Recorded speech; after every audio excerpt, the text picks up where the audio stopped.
নমস্কার দর্শক, আমি শ্রেয়া। আমার আরও একটি মিনি ব্লগে তোমাদের স্বাগত।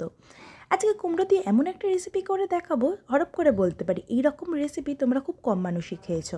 এগুলোকে ধুয়ে ভালো করে পরিষ্কার করে ছোটো ছোটো কোয়া করে কেটে নিয়েছি। তারপর দিয়ে দিয়েছি কড়াইয়ে দুধ গরম করতে, তার মধ্যে সেই কোয়া করে কেটে রাখা কুমড়োগুলোকেও দিয়ে দিয়েছিলাম।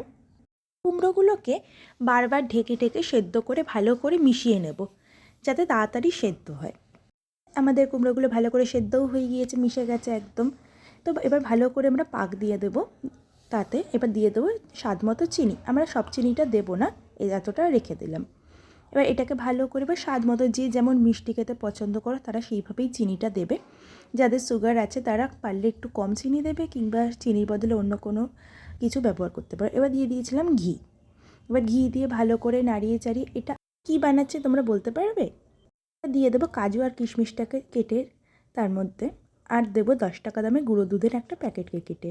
ভালো করে নাড়িয়ে চাড়িয়ে আমাদের রেডি কুমড়োর হালুয়া। কেমন লাগলো কমেন্ট করে জানাতে ভুলবেন না। রাধে রাধে।